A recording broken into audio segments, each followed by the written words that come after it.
me the chance of giving this talk on radiation in ABS. So my talk is a bit a lot of introduction. Okay, so I hope it doesn't matter. So I'm going to start to give a brief motivation where we're interested in radiation in ABS and why looking flat limits. Then we're going to discuss a bit in introductory thought time to introduce a integrally flat space-time and what is memory effect and how you can measure it. Well, not how can you measure it, but what it is and why it's related to radiation. Then we're going to discuss criteria for ABS radiation, and we're going to take then flat limits using suitable gauges. And then we will show how can we relate this with non-equilibrium physics at the boundary. As an example, we're going to use the accelerating black hole and show that actually radiates in ABS and how to take the flat limit of that solution. Okay, so motivation, we all know we have the accelerated ABS-CFT correspondence. I hope I don't have to think very much about it. But the ABS-CFT correspondence is a really powerful tool, not only to describe non-perturbatively strongly coupled quantum field theory with conformal symmetry, but you can also see it in the other way around, in which you have a non-perturbative definition for quantum gravity, but for spaces that are asymptotically ABS. So what we would like to do is to extend. We know a lot about ABS-CFT. It's been more than 25 years, 27 years, with many results and many applications. And we would like to extract some information of what we know of the ABS-CFT correspondence and extend them to get some sort of flat space holography from a limited process of ABS. Of course, you should be able to describe if the holographic principle applies to all geometry. Then you should be able to describe it like flat space holography by itself. But we're going to discuss what to say about it from a flat limit, from taking a flat limit of ABS. Okay, so for flat space holography, there are mainly two big proposals. One is celestial holography, which relates the scattering process, the gravitational scattering process, in the bulk of viscosity space-time, and it's actually related with or relates to certain conformal field theory living on the celestial sphere. This is all kinematics, so that is important to say something about maybe partition functions in the future. And if we know a lot about that in the ABS-CFT side, we would like to understand from flat limit what's the dynamical version of it, or the partition function of this. Moreover, there is also a remarkable property, is that the asymptotic symmetry group of flat space-time is actually not like a version of the Poincare, like a finite dimensional version, but is instead the infinite dimensional DMS group, okay, which contains Poincare, but also has contains rotation group, but also contains super translations, super rotations that are transformation that depends on the transverse space angles.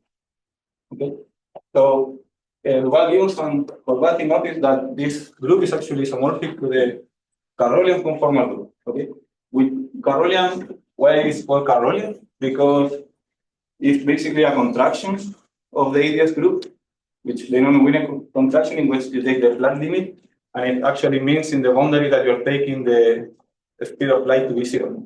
So that means that all light comes close, and there is no causality, so nothing moves. So it's called Carroll because Lewis Carroll, when you go inside the rabbit hole, the queen says to Alice, you can run as fast as you can, but you're going to keep in the same place. So you have these two different approaches. There is a lot of using fluid gravity correspondence, in which you can actually relate the boundary to holography in asymptotically flat space, and you get actually a Carolian CFT. Okay, and there is also a more recent proposal in which you can actually connect both, celestial holography, celestial CFT with the Carolian CFT, because the word identities in the Carolian field theory you can relate with energy fluxes of the BMS group. So you need to describe all this, as you can see here, you need some scattering process, so you need a bit of some sort of radiation in a asymptotically flat space to discuss what happens in the boundary of Minkowski. Also, the boundary is null, so it's a bit different. So nowadays, we know that if you have a null manifold, the field theory describing the null manifold is naturally a Carolian field theory. I will go maybe I will say a bit more of that. In the early days of the EDS-CST correspondence, taking like the flat limit of certain, I don't know, correlators, let's say, or directly in the partition function, in the string theory seems to be like a really murky. Tolkien has a really nice paper explaining the philosophy and why it's complicated to do it. You know, the tough limiting gas has the ADS radius like in the numerator, so everything becomes more complicated. But nowadays, there are ways to take these flat limits, so you need to use suitable gauges that I will show, and you can actually extract holographic information from a flat limit of certain quantities, holographic quantities that you obtain in ADS-CST. There's still a lot to do, as you can see, these are papers of 1 or 2 years ago. Okay, so how to describe asymptotically flat spacetime? So there are many ways. You can use like a Weisselmann-Graham gauge, which for flat space is called Starobinsky gauge. But it's more suitable to use boundary coordinates. Okay, so any asymptotically flat space you can write in this fashion. Okay, where as you can see you have certain gauge conditions on top with this one on the determinant, which means that this R parameter, which is just the sum of the space coordinate, just the norm, becomes an affine parameter. So it's like a null foliation of the space-time. And you take R to infinity and you go to the null boundary of Minkowski space-time. So it's just the luminosity itself. Okay, this only means that the determinant of the transfer matrix, well, the leading order in R, is just the matches the determinant of the field. Okay, so if you do asymptotic expansion, then you can see you will have this kind of metric. You start you put this and start to solve order by order Einstein equation, but you usually don't for Weisselmann-Graham. As you can see, the leading order is just Minkowski space-time. This is the metric of the sphere in stereographic coordinates. Okay? And then you start to see, for instance, this Colombian kind of term. This is called the Bondi mass. Okay, so this is the Bondi mass, which, as you can see, all these tensors, objects, depends only on the angles and time. So the Bondi mass, when you appears as a chart when associated to time translation, you have the angular momentum aspect, which is like associated to rotation. And there's a very important tensor which is called shear. Okay, here I'm using explicit coordinate, but this can be written as a tensor with capital A and B indices, which are angles. Okay, so you have this kind of expansion that will be very useful to describe asymptotically flat space-time in this fashion. Okay, so the shear tensor is important because it contains information on gravitational waves.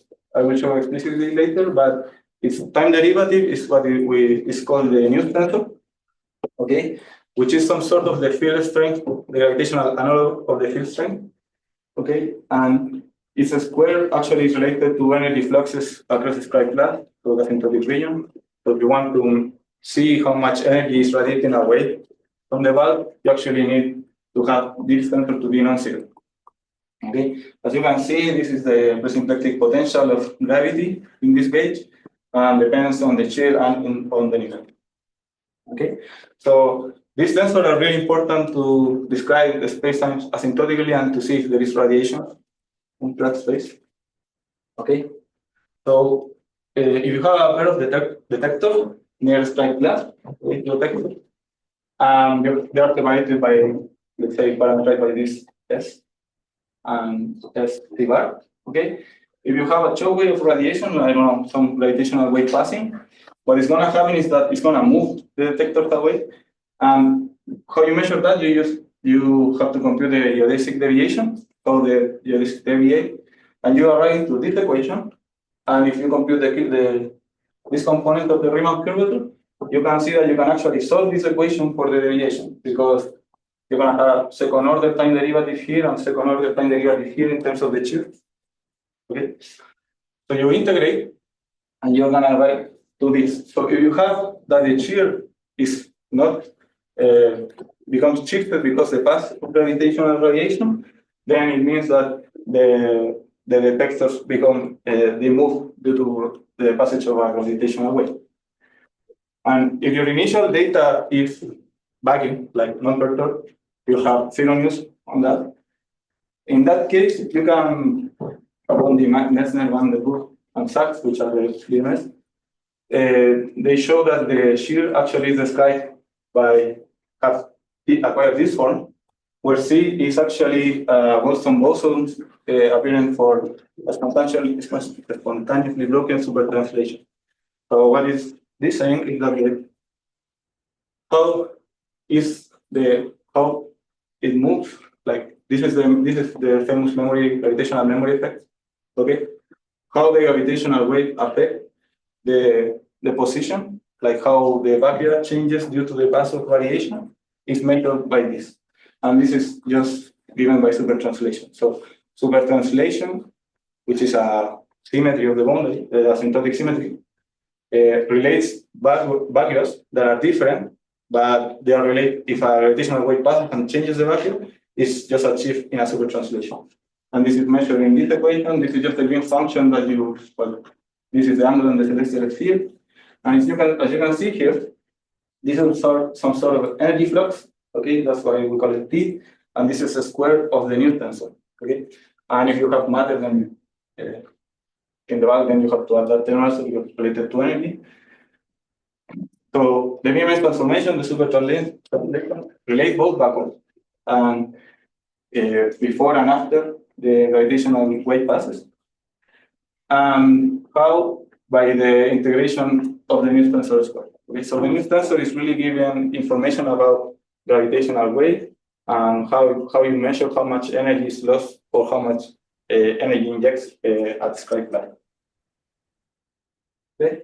It's hard to measure, of course, it's really small, but now in these papers, which are like the collaboration appearing by the LIGO telescope, they say that it might actually be possible to do it in maybe less than a decade.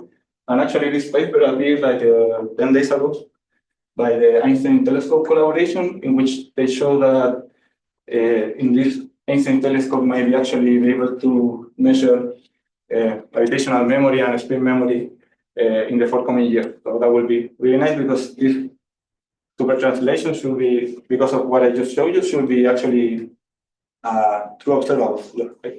Something that you can actually measure. Okay, there's also, well, it's related with the Weinberg of gravity theory. This was shown by Strominger and Schuedo by using a Fourier transformation.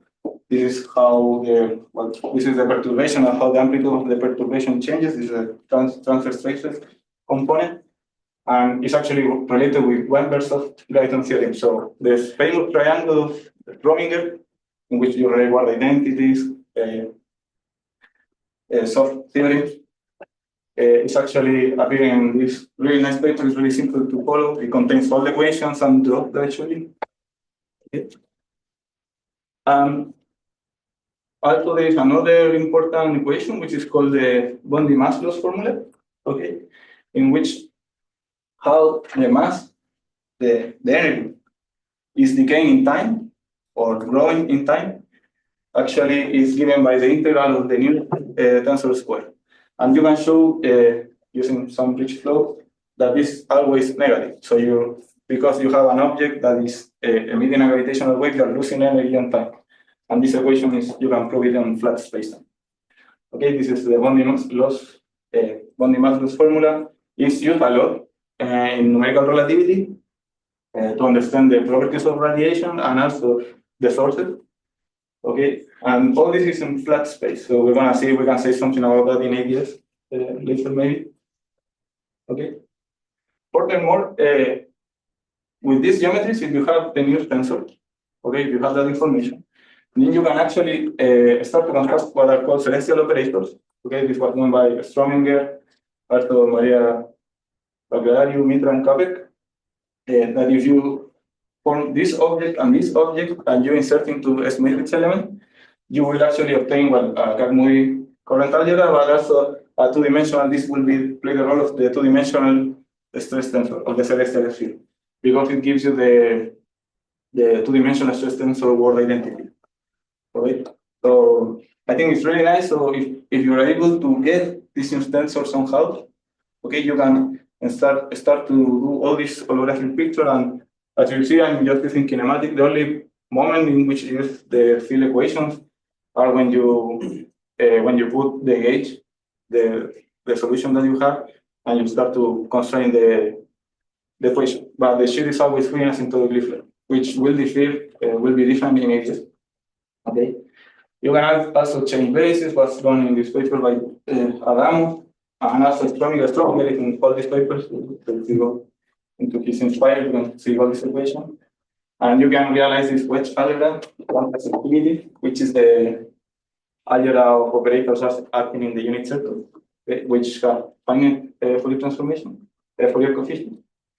Okay, so everything close up is really non-trivial. Okay, so that's like some really short introduction to celestial holography. Now, what we notice also, which is not yet reported in the literature, is that there is another celestial operator, which if you have a scattering process on collision, and you put a calorimeter really far away, you can measure the amount of energy that calorimeter is measuring. And that actually will depend on the angle in which you put the calorimeter. Okay, and the way to measure how much energy appears there, you construct this operator, which we're using in QCD in the 80s. But Hoffman and Maldacena popularized it in this paper in 2008, because they describe in the case you have a conformal field theory, like conformal colliders, then you can actually compute OBEs and have really nice properties for this operator. And of course, they did it also the holographic picture of it at the end of the paper. But if this stress tensor is for pure gravity, let's say, then and you use the Bondi coordinate direction of the BMS gauge, actually the energy operator is nothing but the nu squared, once again, in a particular angle. Okay? So again, if you can have the shear tensor somehow, if you can have it, then you can construct many operators that we use in celestial theory. Okay, so I'm gonna show you how to obtain. Hopefully, I'm gonna show how to obtain the shear tensor coming from ADS-CFT. Okay. But first, as you can see, the shear tensor is radiation in flat space, but there is no analog of that for ADS. ADS is a bit more complicated to describe radiation because it's like a box, so you have the gravitational waves can go into conformal infinity and go back due to boundary conditions. So there's still, it's not fully clear how to describe radiation in ADS. But there are some proposals, okay? So a way to describe gravitational radiation for asymptotically flat spacetime was given by Penrose using conformal geometry. So he said, let's treat do a conformal treatment of infinity. He introduced conformal compactification, really famous paper and a book also with Ringler. He described the radiative degrees of freedoms in terms of just conformal geometry. That was further studied by Astega in 1981. And this is sometimes referred as the Newman-Penrose formalism, in which you put null tetrads and you see how they deviate at infinity due to the passage of radiation. Again, this all depends also on the nu tensor. So the nu tensor is really important, independently how you want to describe radiation. You can always link to the nu tensor somehow and its derivative. Okay, but this is only for asymptotically flat space. And there was an extension done recently by Fernandez Alvarez. He just graduated from PhD and Senovia, more from Spain. These are mathematicians doing like math year. And they propose a formalism that is all purely based on conformal geometry. Okay, and actually applies for positive cosmological constant, for De Sitter. So instead of use the new tensor that contains information of energy that is carried away to infinity, they propose to use the Bell-Robinson tensor that I will show you later, but it's like an extension of the standard stress tensor. It's quadratic, goes like pi squared, and describe more like the tidal forces at infinity. But what's the problem with this tensor, which is this in the parentheses, is that this tensor actually decays at infinity, so becomes zero. So what they propose, let's say, okay, let's just rescale it with a conformal factor, okay, in a suitable fashion, in a suitable way, and then they have this rescale Bell-Robinson tensor. And then you define the canonical momentum. You just contract all the indices with normals, and then you define the superpointing vector. It's just a proposal, it's a well-defined object. They did all the local and global analysis of this quantity, which is just purely based in geometry, as you can see, and has some nice properties. Particularly, this one is that if you are, for instance, in vacuum, the covariant divergence is zero at infinity, and that equation will play an important role for us later when we try to describe the Carolean fluid. That is in any dimension? Or No, four. No, all my talk is in 4 dimensions. Okay. I don't know what is per dimension gravitational is. Okay, so the claim of them, what they show, is for asymptotically flat and for asymptotically de Sitter, is that if your superpointing vector is cal p is zero at the boundary, that means that the news is zero also at the boundary, so there is no radiation. Okay, and they prove it for several solutions, almost all type D solutions in the Petrov classification. So this is a covariant and, more importantly, gauge-independent way to describe radiating degrees of freedom on actually asymptotically de Sitter spacetime. Okay. Now, I'm pretty sure that you guys know that if something works in de Sitter, should be actually easier in anti-de Sitter, right? That's usually the other way around, that you work in the anti-de Sitter, which is because it's easier. You have access to everything. But for anti-de Sitter, this is more complicated. It's also discussed in these papers of Zenovilla. Just a spoiler, we interchanged some email, and he actually now has proven that this is a good criteria for also for anti-de Sitter. You have to be more careful with the construction of the geometry, etc. But it's basically the same. So that paper will appear probably this year in arXiv. But Luca Ciambelli, Karina Matersia, and Elisa Tabor, they propose just to analytically continue this proposal, okay? And they say, okay, let's see if this works, okay? No, they didn't give any proof. At the very end, this is just, there is no, well, the criteria for radiation in anti-de Sitter, you can use still the Newman-Penrose formalism, but there is some debate. It's not as robust as in the flat space. But at the very end, it's just a vector that you construct using geometrical quantities, okay? So let's see if you can say something about gravitational radiation in ADS using this, and also in the flat limit, as we will show. So what happens? If you have that vector in anti-de Sitter, then you can write it in terms of holographic data, okay? And sorry for coming back, but as you can see, when your normal is just you just have a radial component, this omega will be 1 over r in Graham or L over r. And if you contract r here will be basically, this is the electric part of the Wright tensor square, and this is the magnetic part of the Wright tensor square. So when you compute the pointing asymptotically, the electric part becomes the holographic stress tensor with some factors, and the magnetic part becomes the boundary cotton tensor. Okay, the cotton tensor in three dimensions plays the role of the Wright tensor. So the Wright tensor in 3 is always 0, but the cotton is not. So if your 3-dimensional manifold is conformally flat, then the cotton is 0. If not, so if this is really a criteria for radiation, this means that your boundary cannot be conformally flat.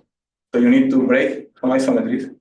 Why? Because we don't have super translations. In the flat space case, you have super translations, so the value is the same if the gravitational waves do not break the isometry group. But now you need actually it's not the maximum conformal group at the boundary because you need a non-trivial codon. And more importantly, if you see the index structure here, this is basically the commutator. So these two needs to be not proportional. So if you have the stress tensor to be, the boundary stress tensor to be proportional to the cotton, which is sometimes called the cotton validity, that means that the pointing will be zero. Okay? So if you try this in black holes, let's say Kerr black hole, Kerr-Newman black hole, this will be zero. You can prove that because the cotton is zero. There is another solution that has non-trivial cotton, which is tau naught. But tau naught, the cotton, is proportional to the stress tensor. So this is still zero. So according to this criteria, not the Kerr black hole nor the tau naught black hole radiates, which is something that you expect, because if you do it in flat space, it's the same. And if you do the Newman-Klein rule formalism in ADS for those solutions, that's also true. Okay. And if you apply it for Robinson-Trautmann spacetime, Robinson-Trautmann is like a solution to Einstein ADS to vacuum without matter. So it's like a generalization of Schwarzschild. So you have like a mass that depends on time. And if you go to scribe flat, like very time goes to infinity, the solution becomes actually Schwarzschild. So it's like a black hole that is radiating energy, and you achieve the Schwarzschild vacuum. Okay, so, and if you do it in that solution that should radiate, you actually get the pointing is not zero. And you can see that the only way, the only time that the pointing vanishes for this solution is when you have a trivial Gaussian curvature, which is the way that people, this is the Ricci flow in the codimension 2 part in the constant R and constant U sector of the Robinson-Trautmann solution, the constant T.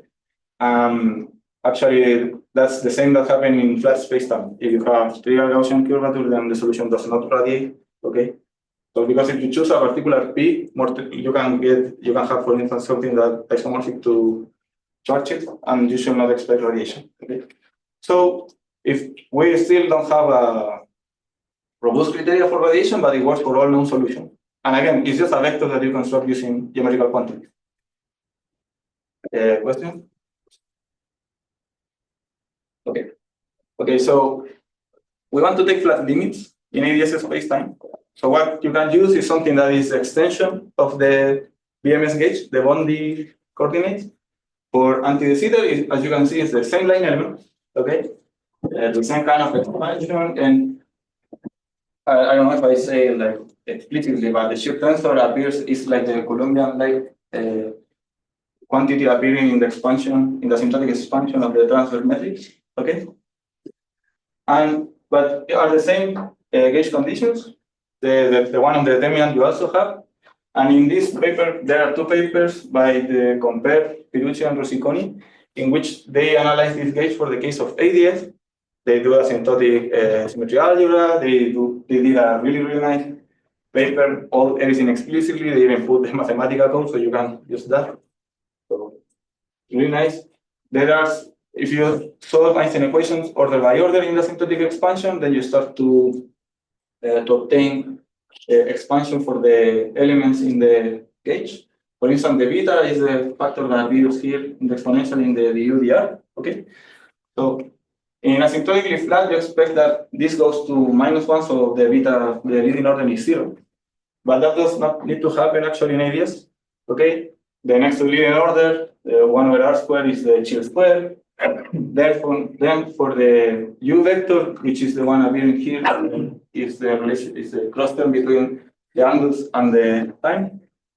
You get also this, which is free, just as B naught in the case of ADS. Okay, this is just conformal symmetry that you have in the boundary of ADS, and then you have all coefficients ordered by order. Okay, seems to be complicated, but again, you even have the mathematical code in that paper. And okay. This should be a D here. This is the Bondi, kind of like the ADS version of Bondi math. We'll show later. And particularly the CAB, which is very symmetric with respect to the UAB metric, the in order in the expansion, is not free as in the flat space case. If you take lambda to 0, this is just free data, as you expect. But here in the ADS case, it's actually fixed by if you choose the conformal representative. If you have fixed conformal representative, then this is fixed. Okay. The boundary structure, you do a conformal compactification, you read the boundary metric, it takes this form. Okay. So as you can see, it's a bit more complicated than in the flat case. But you can always use boundary diffeomorphism and conformal symmetry to achieve the gauge in which this is 0, beta 0 is 0, and you have QAB, and you have only this term surviving. Okay. And this explicitly shows that if you have that gauge, you achieve that gauge just by doing a conformal transformation or a diffeomorphism. Then the lambda to 0 limit becomes a null geometry, because this will be 0 times the U squared plus this. Okay, and that's a null geometry, you don't have an inverse. So a Carroll structures are really you're going to start to smell blood. Okay. Moreover, in that paper, they also show how to relate this gauge, the lambda BMS gauge, with the Fefferman-Graham gauge. So there is a map between the G0 appearing in the Fefferman-Graham gauge with the boundary quantities that appear in the lambda BMS gauge. So for instance, the holographic stress tensor look like this. You have this M, this MD, with a lambda. This is a matrix that I'm not showing because it's a bit lengthy. But this is like an ADS version of the boundary mass, okay, because it will appear as a conserved quantity associated to time translation in the boundary. This will be the ADS version of the angular momentum aspect, and so on. Now, it's not known if this one satisfies the same kind of boundary mass loss formula. It's not clear. If you guys have an idea how to do it, that would be nice. The only thing that I can imagine is that if you are doing holography in string theory and you do compactification, all that, then the boundary needs to have positive scalar curvature, and that's something that will actually play a role in the equation in the boundary mass loss formula of the ADS version of that. So maybe you guys can have an idea of how to do it. Those quantities, what's mean from the point of view of the filtering, the dual filtering? What is the so well, this will be like the conserved energy. Okay, this will be some angular momentum. So just like in pure, like in Fefferman-Graham. Okay, so as you can see here, but there is no like one-to-one map, because these are not like operators, but terms that appear in the expansion. So it's like G2, G3, G1, etc. They are not like associated with operators or something, but terms appear in the expansion. But you can solve it in terms of the sorry, I didn't say, but this L hat is time derivative of the logarithm of the determinant of Q. This is the curvature of Q. So you can always achieve this one to be 2 and this one to be 0, which is the gauge that I showed before, in which you have U0 to be 0 and beta 0 to be 0. Now, if you use this gauge and compute the pointing, which is a gauge independent quantity, and then you do an expansion around the 0 lambda, you will have a divergent term appearing. And actually, for instance, the U component of the pointing, the leading divergence, which is L to the 6th, actually gives you the square of the time derivative of the news tensor, which is usually what you need to have radiation. Okay, and then you can start to read with the flat limit. Also here, for instance, the transverse component of the pointing also has this same kind of structure, derivatives of the news.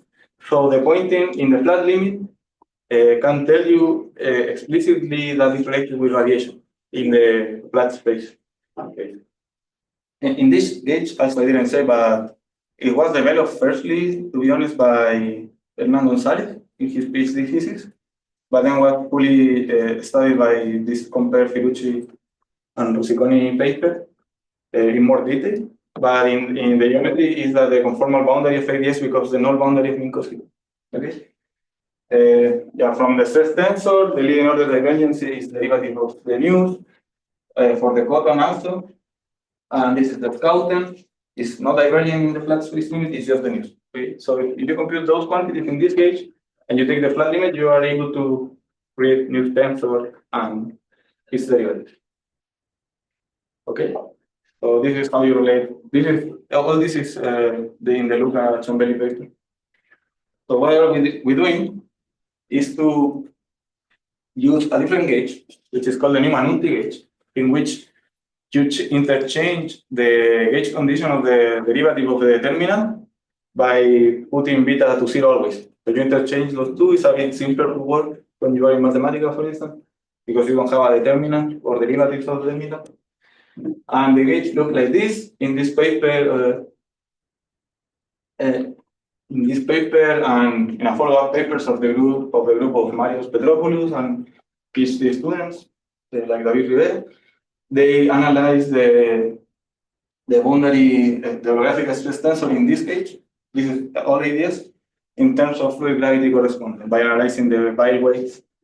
And for instance, this is the energy. This is the energy density of the fluid. This is the velocity. This is the shear, the viscous shear tensor. This is the heat current, and so on. Okay.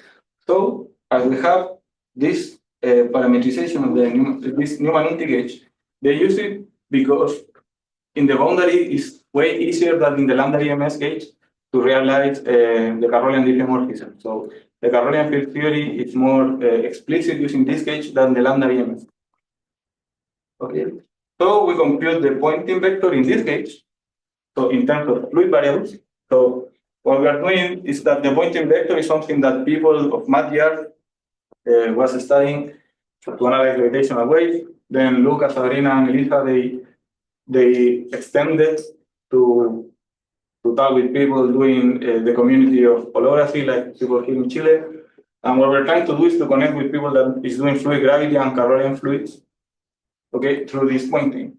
So the Poynting in this case, this is the generic. Yeah, this is for the case of algebraically special solutions. I'm going to show always algebraically special solution in the Petrov classification.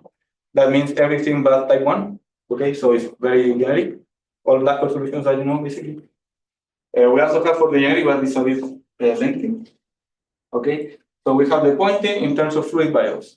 And if you remember, there was an equation that the Poynting, it was divergence free in the boundary, if there is no matter. And when you use that equation in terms of fluid variables, you actually get this equation, where this is the entropy current. So now the entropy current is not 0. I mean, it can be 0 if that is 0, of course.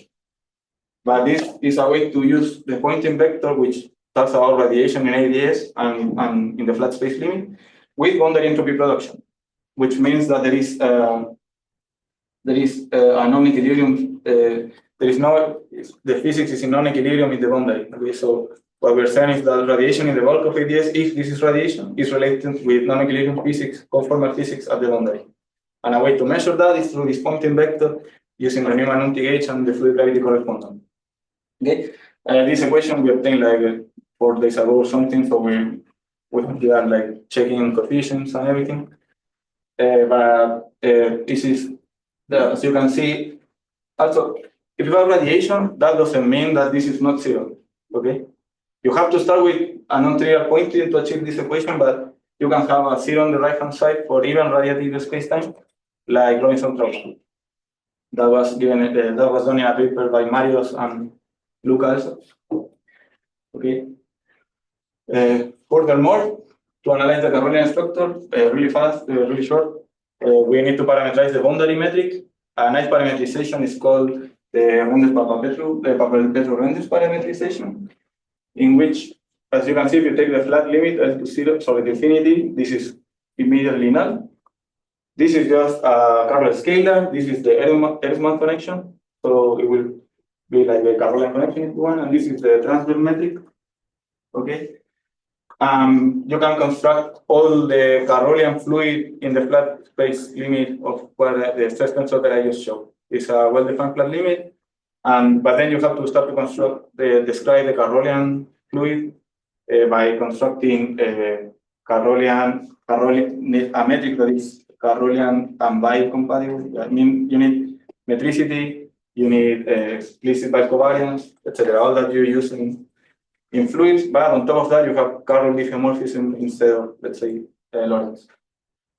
Now, we did the same. We did the expansion around asymptotically flat space of the pointing. We have the same kind of divergences, which it means is a check that this is gauge independent quantity, of course. And now this appears in you expand in powers of L squared on the cosmological constant, and this actually plays the role of the stress tensor. This is like the Carolian viscous stress tensor. This is the next to the order also in the same tensor. This is the Carolian heat current, and so on. So if you analyze the divergences, then we propose that this tensor that appears here, the Carolian viscous stress tensor, is actually like an analog, or it's like an analog of the New's tensor, but for in the Carolian case. So this is Carol covariant, and it will wait to dictate if there is radiation or not. All of this is the pointing dictate radiation, but as you see, we test in several cases. Okay, so this is our proposal. This is a Bondi-New's tensor for Carol. It's Carol covariant. This covariant derivative, we use a splitting formalism in which you split the time component and the transfer component to describe the Carolian geometry. And this is Carol by covariant along the U direction, which is actually a converse. Okay, another test. That's a question. The final test, just really fast, it's the symmetric. Okay, so this symmetric is a one-parameter extension of Schwarzschild. This is the ADS version of the symmetric. Corresponds to two black holes that are pushing away due to a cosmic string. Okay, so the cosmic string touches conformal infinity and the horizon. Or if you have two, you have the cosmic string touching both horizon and pushing away each black hole to conformal infinity. So at the straight class, they both go away, and you end up only having one cosmic string, a topological difference. The people from Czech, they use the Newman-Penrose formalism for this solution for any lambda, and they show that it's a radiative solution. Okay. So what we want to use is to see if the pointing is non-zero for this guy as another consistency check for the pointing vector. But in order to do so, these solutions are a bit complicated to compute holographically, because as you can see, you have this function omega, a conformal function, which dictates where is the conformal boundary, and it depends on two coordinates, the radial coordinate and the angle. Okay? X is cosine theta. Okay. So it's a really weird conformal boundary. So what you can do, you need to find a diffeomorphism that puts you in a Fefferman-Graham-like gauge. So in order to do so, we introduce this coordinate transformation, and we have something that is not actually the Fefferman-Graham gauge, but it's called the bi-Fefferman-Graham gauge. So what is the difference is that you have a closed term between the holographic coordinate and the boundary coordinates. And if you do an asymptotic expansion of this vector here, actually the leading order, the zeroth order, gives you it plays the role of a boundary by connection. We analyzed it was proposed by Chambelli and Lee, and we studied in detail for the case of accelerating black holes in this paper last year. Okay, these are just details. Okay, and if you compute the pointing, this solution has a non-trivial coton at the boundary, and the stress tensor is not proportional to the cotons, and we find that this actually has a non-zero pointing vector, implying that you have radiation for this solution. Okay. So that's another check, which is consistent with what people obtain using the Newman-Penrose formalism, the school of the people from Czech, Richard, etc. Podolsky, Richard, Pavel Klodus. Okay. But we find we compute the entropy production is actually zero, which is also in agreement with a previous paper of Luca and Skenderis. Well, two papers, one of Luca and another of Skenderis. Okay, we compute it's not a perfect fluid. Okay, it has a non-perfect part, and just the last comment is that we map it into the lambda BMS gauge. We use an infinite series expansion around the boundary, and then you start to compute use Einstein equation and compute the gauge conditions, and you start to compute the coefficient UN, RN, and XN. It's a bit lengthy process.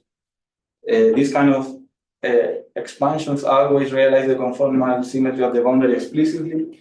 Here we have a free function, okay, of the boundary coordinates. Also here. And what we find, well, we achieve the lambda BMS gauge order by order really far. You need only up to second order, up to first order, up to first order. So we went beyond that. Just to check, we checked several constraints. We checked that the shear tensor satisfy the equation, the Einstein equations imposed, etc. And at the very end, we find that it has a non-trivial shear with a non-trivial U derivative. Okay, so you have a new tensor for this solution and a derivative new tensor, so which is in agreement with radiation in the asymptotically flat space limit. This is the flat limit of the metric, and you read the shear and you get this. Actually, Strominger and Chigueredo, they show that if you have a cosmic string, a topological defect, and then you apply super rotations, the super rotation becomes singular due to this topological defect and actually creates a pair of black holes, which is described as the symmetric. So we can compare this shear with the one found by them and read these functions x and upsilon, which are free data. It's just the conformal symmetry of this. Okay, so to conclude, what I want to remark is that if we have a notion for radiation in ADS, we can take flat limits and construct celestial operators. Okay, that was done by Luca. We are proposing also the energy vector operators. It would be nice to see if the asymptotic symmetry algebra that the energy operators have is related with the asymptotic symmetry algebra of ADS. Okay, and also the fact that you are connecting also with the community that is doing Carolian field theory in the null boundary Minkowski through a limiting process. Still, the relate Carolian holography is still not. There are some papers appearing now, like in 1 year or less, on partition functions, and particularly a limit of the partition function on ADS. So it seems a really nice direction to follow. Some stuff that we would like to do is to obtain the pointed vector to some matching principle. We have some ideas there to see if the Bell-Robinson tensor is known as the super energy tensor, because super energy momentum tensor, because actually you can compute concept quantities which the people call super concept quantity, like super energy or super angular momentum for historical reasons. Okay, so maybe there is a way to obtain this pointing vector as a concept quantity. See if there is if the pointing is really a robust criteria for radiation. As I say, Senovia said yes, he will publish a paper hopefully this year. Check more general diagrams to see if there is boundary entropy production with our equation. Well, as I said before, check the algebra of the energy vectors operator using the symplectic structure of gravity in ADS and see if it's related with a contraction of the ADS group. And another project that is really nice is to see if there is a map. The lambda BMS is mapped to Fefferman-Graham. It would be nice to see if there is a map between, how is the map between Newman-Munke and Fefferman-Graham to have the triangle close. And because this one is good to relate with celestial holography, and this one has been used to study Carolian field theories of the boundary, so it's a way to close the loop. Thank you.